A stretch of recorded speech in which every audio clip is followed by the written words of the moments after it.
ኖርማሊ ግን እያጠናሁ ነው አሁን። እስከዛሬ ማለት በእውቀት ላይ ተመስርቼ አይደለም የነበረበት። ምን እምነት ላይ ነው አሁን? ምን ጥናት እያደረክ ነው? ስለምን አጠና? ስለምን እምነት አጠና? አሁን ለምሳሌ ባለፈው ስለ ስዕላት በነበረው እምነት ሲባል ከስዕላት አይጀምርም ወንድሜ። ሁሉ ቤተክርስቲያን ላይ ስላሉ ነገሮች ልዩነታችን ላይ መሰረት አድርጌ አሁን ከፕሮቴስታንት ጋር ያለውን ልዩነት መሰረት አድርጌ በጣም ጥሩ። ልዩነታችን ምንድን ነው?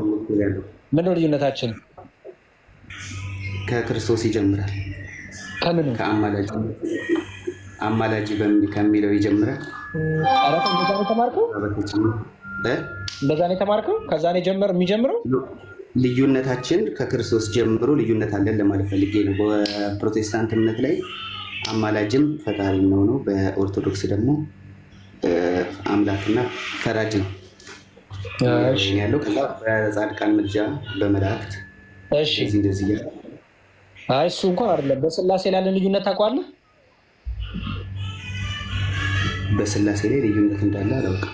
በጥምቀት ላይ ያለን ልዩነት ታውቃለህ? አውቃለሁ። በጥምቀት ላይ አለ። በቁርባን ላይ ያለን ልዩነት ታውቃለህ? አውቃለሁ። እሺ፣ የትኛውን ትምህርት ነው የምትቀበለው? በጥምቀት ላይ ያለውን ልዩነት። በጥምቀት ላይ ብዙ ወደ ካመኑ በኋላ የሚለው ላይ ነበርኩኝ፣ ግን ከግርዘቱም ጋም ከምን ጋር በማገናኘት የህፃናትን ጥምቀት እቀበላለሁ። እሺ፣ ስለ ቅዱስ ቁርባን የትኛውን ትምህርት ነው የምትቀበለው የምታምነው አሁን ላይ? ብዙ እንትን የለኝም ቅዱስ ቁርባን። በቃሽ፣ ሚዩት አድርገህ ትምህርቱን ታዳምጣለህ። እሺ፣ ዋረኪ ነው የሚለው ወርቄ ነው። ዋረኪ ነው ወርቄ? ይቅርታ ወርቂ። እሺ፣ ከየት ቤተ እምነት ነው ወንድሜ? ክርስቲያን። ከየት ቤተ እምነት ነህ? ሙሉ ወንጌል። ሙሉ ወንጌል ነህ? እሺ፣ እንትኑ ኢፎን እንቃለው። እስኪ ምኑ ኢፎን የጠቀም ከሆነ እንቃለው። እየተጠቀምኩ አይደለም። ተኝተሃል እንዴ? ጋደም ብዬ ነቃ ብለህ አውራ። እሺ፣ ስለ ልሳን ነው ያው ዛሬ የተከፈተው ርዕስ እና ልሳን መጽሐፍ ቅዱሳዊ ነው? አሁን የምትናገሩት ልሳን ማለት ነው?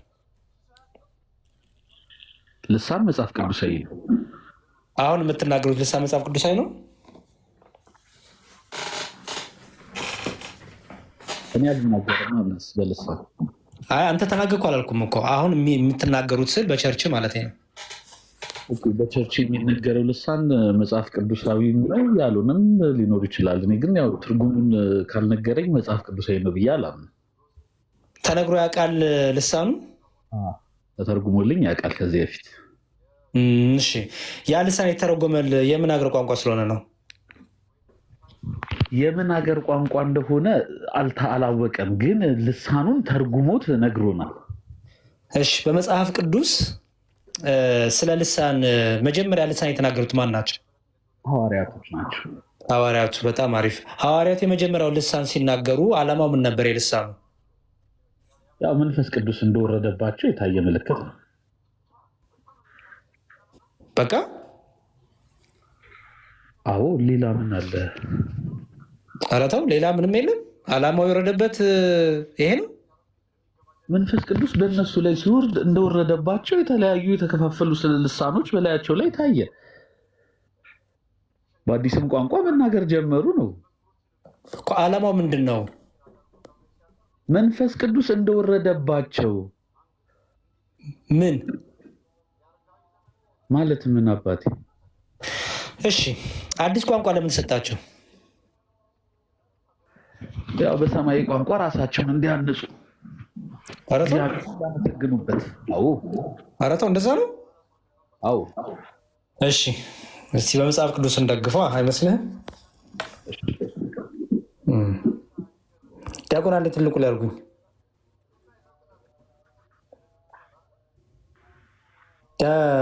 ዲያቆን አልሰማም እንዴ? ወይ አንዴ ትልቁ ላይ አድርጉኝ። መጽሐፍ ቅዱስ ልከፍት ስለሆነ ነው። እሺ ያሬዶ ሞዴሬተር የለም እንዴ? አላስፈቅድ ብዬ ነው። አረ እንዴ ቤቶት አይደለ? እሺ የማቴዎስ ወንጌል የሐዋርያት ሥራ ምዕራፍ 2 ነው ማነብልህ። ምንድን ያልከው? ራሳቸውን እንዲያንጹበት እግዚአብሔር እንዲያመሰግኑበት አልከኝ። እሺ አንተ የምትለው ሀሳብ የለም እንግዲህ እንፈልጓለን አብረን ካለም ታስተምረኛለህ። የሐዋርያት ሥራ ምዕራፍ 2 እንዲህ ይላል። በዓለ ሃምሳም የተባለው ቀን በደረሰ ጊዜ በአንድ ልብ ሆነው አብረው ሳሉ ድንገት እንደሚነጠቅ አውሎ ነፋስ ከሰማይ ድምፅ መጣ፣ ተቀምጠው የነበሩበትን ቤት ሁሉ ሞላው። እንደ እሳትም የተካፈሉ ልሳኖች ታዩአቸው፣ በእያንዳንዳቸው ላይ ተቀመጡባቸው። በሁሉ መንፈስ ቅዱስ ሞላባቸው፣ መንፈስም ይናገሩ ዘንድ እንደሰጣቸው በሌላ ልሳኖች ይናገሩ ጀመር። ከሰማይ በታች ካሉ ሕዝብ ሁሉ በጸሎት የተጉ አይሁድ በኢየሩሳሌም ይኖሩ ነበር። ይህ ድምፅ በሆነ ጊዜ ሕዝቡ ሁሉ ተሰበሰቡ፣ እያንዳንዱ በገዛ ቋንቋው ሲናገሩ ይሰማ ስለነበር የሚሉትን አጡ። ተገርመው ተደንቆም እንዲህ አሉ፣ እነሆ እነዚህ የሚናገሩት ሁሉ የገለ ሰዎች አይደሉምን? እኛም እያንዳንዳችን የተወለድንበትን የገዛ ቋንቋችን እንዴት እንሰማለን አሉ ይላል። መንፈስ ቅዱስ ሲወርድ የተናገሩት በዛ ቦታ የተሰበሰቡትን ሁሉ የሰዎች ቋንቋ የተናገሩት አይደል?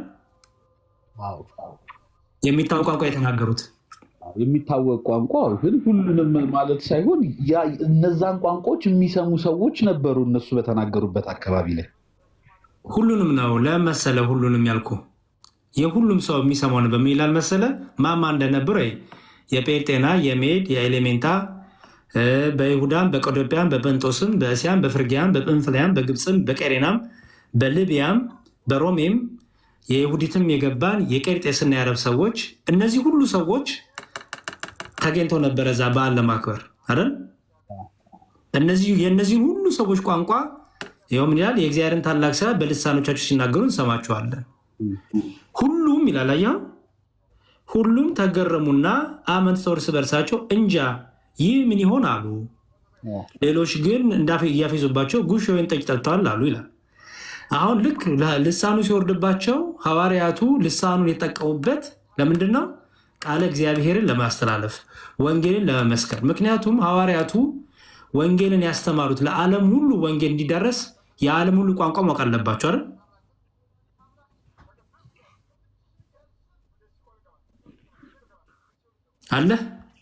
አለው ለዓለሙ ለፍጥረት ሁሉ ወንጌል ስበኩ ተብሏል። የፍጥረቱ ሁሉ ቋንቋ ማወቅ አለባቸው የለባቸው? የፍጥረቱን ሁሉ ቋንቋ ማወቅ ያለባቸው ማለት እንዴት የሰው ልጅ ሊያውቅ ይችላል? ይህን ሁሉ ቋንቋ ጌታችን ኢየሱስ ክርስቶስ ወደ ዓለም ልሂዱ ስማኝና መንፈስ ቅዱስን ስለተጠቀሙበት ቆሮንቶስ ላይ ስማኝ ፕሊዝ። ወደ ዓለም ሁሉ ሂዱ ለፍጥረት ሁሉ ወንጌልን ስበኩ ብሏቸዋል አይደል? አዎ ብሏል። እሺ የፍጥረት ሁሉ ቋንቋ ሊያውቁ የሚችሉት በምንድን ነው?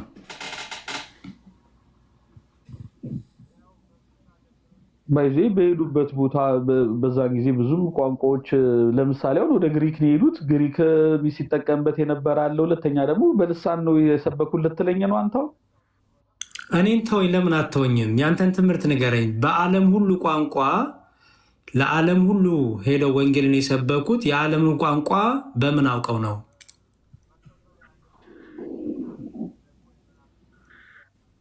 እንደ ራሴ አስተሳሰብ ከሆነ በእርግጠኝነት እየሄዱ ሲሰብኩ የነበረው ቋንቋውን የሚያውቁትን ቋንቋ ነበረ። የገሊላ ሰዎች ናቸው እንዴ ብሎን የዓለምን ቋንቋ የሚያውቁት ከገሊላ ሲያወጡ? በጊዜው ሮማውያን በጣም ትልቅ ግዛት ነበራቸው። ገሊላ ስለ ገሊላ ታውቃለህ? ሐዋርያት ስላስተዳደጋቸው ስለውልደታቸው ታውቃለህ? ያለች ሀገር ነች፣ አንድ ከተማ ነች። እኔ ስለ ሮማውያን ግዛት እኮ አይደለም ማውራ። እንዴት ነው ነገሩ? እያወራ ያለሁት ለዓለም ሁሉ ለፍጥረት ሁሉ ወንጌል የተሰበከበትን ሐዋርያት ያንን ቋንቋ ያንን ለዓለም ሁሉ ቋንቋ በምን አወቁና በምን ተማሩ? ለኔ ቋንቋ የኔ ጥያቄ። ይግባቡ ነበር ያልኩህ እኮ አባ። ማለትም ቋንቋ ነበራቸው፣ የሚግባቡበት አንድ ቋንቋ ነበር። ሮም ሲገዛበት የነበረ ቋንቋ ነበር። ሮም እሺ፣ ሮም ምንድነው የሚገዛበት ቋንቋ? ሮማውያን የሚጠቀሙበት። አሁን ስለ ልሳን ነበር እያወራን የነበረው። ምን ይባላል እሱ ቋንቋ? ያላቀው እሺ የአረብ ሰዎች የሚናገሩ ቋንቋ ነው? አላቅም፣ እርግጠኛ አይደለሁም። ስለዚህ ነገር እርግጠኛ አይደለሁም። ታዲያ ከየት አምጥተህ ነው የምታወራኝ? አሁን የምታወራውን ነገር ሁሉ እርግጠኛ ሳትሆን አንተ እንደምትጠይቀኝ እኮ እኔም አንድ ጥያቄ ልጠይቅህ። ኢትዮጵያዊ ጃንደረባ ሄዶ ከፊልጶስ የሰማው በምን ቋንቋ ነው የተነጋገሩት?